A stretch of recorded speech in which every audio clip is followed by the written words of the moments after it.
On July 4th, 1776, in Philadelphia, Pennsylvania, the final wording of the Declaration of Independence was approved by voice vote by 56 men. The document was a milestone in human history, declaring that our rights come not from the king, but from the Creator.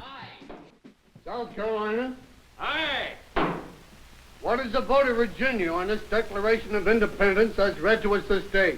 The Declaration of Independence was the culmination of many different forces of history working together at the same time. Of the 56 men who signed the Declaration, 27 had the equivalency of seminary degrees. Most were Trinitarian Christians of one denomination or another. During the summer of 1776, the Congress appointed a committee of 5 to write up why the United States was choosing to separate from England. Included in that committee was the young Thomas Jefferson of Virginia, who was picked to write the first draft. So for several days, Jefferson was holed up in this house in Philadelphia, working on writing what would become a key document in world history.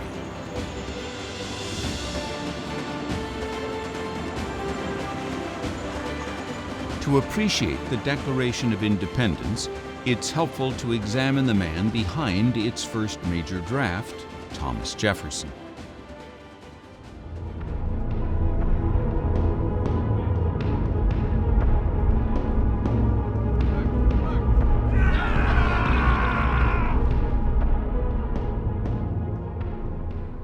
When Thomas Jefferson breathed his last on July 4, 1826, he died on the very same day John Adams, his one-time rival and later friend, had died. Adams died declaring, "Jefferson lives," but Jefferson had died earlier that day. The day of their departure from Earth was exactly 50 years after July 4, 1776.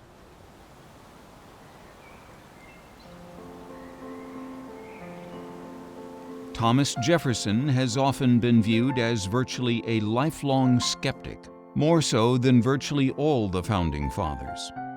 In the presidential campaign of 1800, when he faced off against John Adams, Jefferson was vilified as if he were a non-Christian. It was an accusation connected in some people's minds with Jefferson's friendship with a number of the leaders later in the French Revolution who were clearly infidels or atheists. You may recall that there was a de-Christianizing movement that grew up in the French Revolution where mobs would go into churches and tear down crosses and things like that. Now this happens after Jefferson leaves France, but he had been friends with some of the leading intellectuals that had been a part of the French Revolution. Scholars ask, was Jefferson a lifelong skeptic? Author Mark Belials notes Jefferson basically went through different phases of his life, starting as a believing, practicing Anglican and ending as a practicing Anglican who harbored some serious private doubts. When he died, an Anglican minister buried him in the Anglican tradition at Jefferson's instructions. Thomas Jefferson wrote what he wanted on his gravestone. That he founded the University of Virginia. He's the author of the Virginia Statute of Religious Freedom and the author of the Declaration of Independence. He left off that he was the third president. He viewed these other things as more important. And when you look at those, he insisted that the Creator be acknowledged in the Declaration, and that here that we get our rights from a Creator and we have the freedom of conscience to worship this Creator.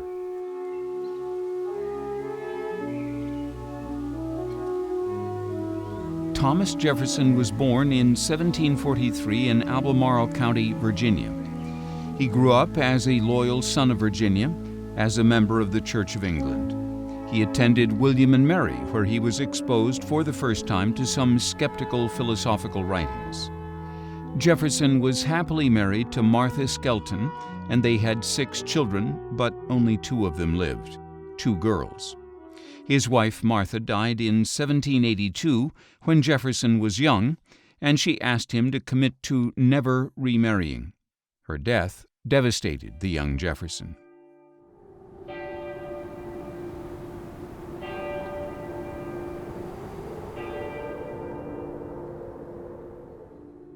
He was a church-going man, even later in life when he privately entertained some serious doubts about core Christian doctrines. Whenever church was available to him, he attended virtually every week. He even helped found an independent evangelical church in 1777, a year after he wrote the Declaration of Independence. It was the Calvinistical Reformed Church of Charlottesville. As a layman, Jefferson wrote up the bylaws for this church for this stated purpose, which included explaining the Holy Scriptures. We, the subscribers, desirous of the benefits of gospel knowledge and religious improvement. Thomas Jefferson. This was a voluntary church instead of the Anglican model where the state would tax the colonists and then the state would pay the pastors. Jefferson wrote the bylaws for this church. He supported the church financially more than any other of the laymen that were involved in the church. And they called an Anglican ordained minister named the Reverend Charles Clay, who was an evangelical, and he was also very patriotic. And Jefferson and Reverend Charles Clay corresponded for years.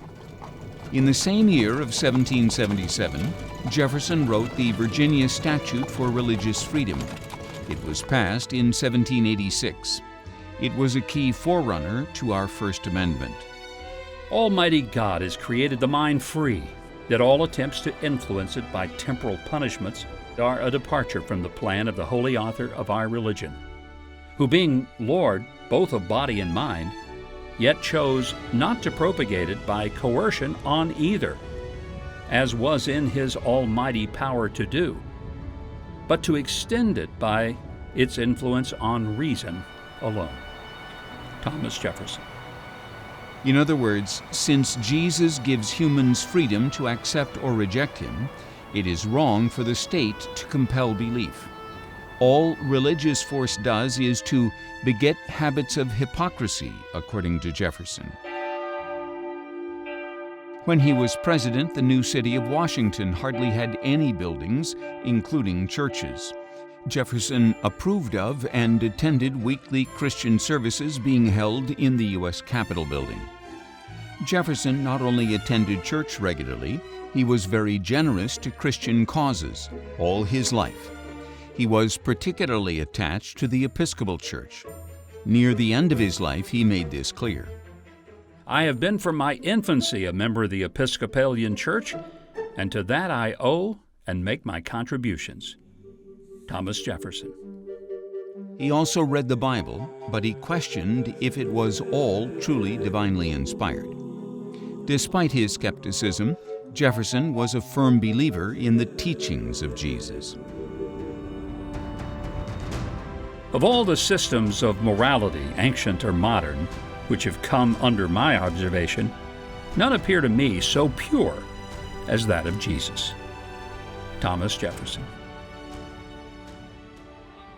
As president, when he negotiated the greatest single land acquisition in American history, the Louisiana Purchase, he realized that many Indian troops were now being added into America. Most of them were without the benefit of the teachings of Jesus.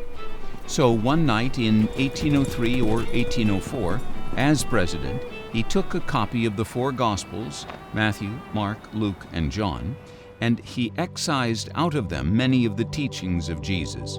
He then pasted these on sheets of paper. He said the goal was to teach Native Americans what the teacher from Galilee had said 18 centuries before. There is no record this book was ever published. Today, people call this the so-called Jefferson Bible. It is a compendium of many of the teachings of Jesus Christ and does include a few miracles. He later revised the idea, but just for his own use, with the teachings of Jesus in English, Greek, Latin, and French. He purchased many Bible aids to assist him in his study of the Scriptures. He also read from various skeptics and Unitarians. When his daughter Polly died in 1804, his other daughter, Martha, came upon him. I found him with the Bible in his hands, seeking consolation from the sacred volume. Martha Jefferson, daughter. After he served as president, Jefferson founded the University of Virginia, which was explicitly not tied to any one denomination, unlike Harvard or William and Mary. It was non-sectarian. That's different from being secular. He did not want to outlaw God. Jefferson himself acknowledged God in the Declaration of Independence. Before, the 5 quotes in the Jefferson Memorial in Washington, D.C. mentioned God. He just didn't think the government should be in the role of forcing people to acknowledge a faith that they didn't believe in.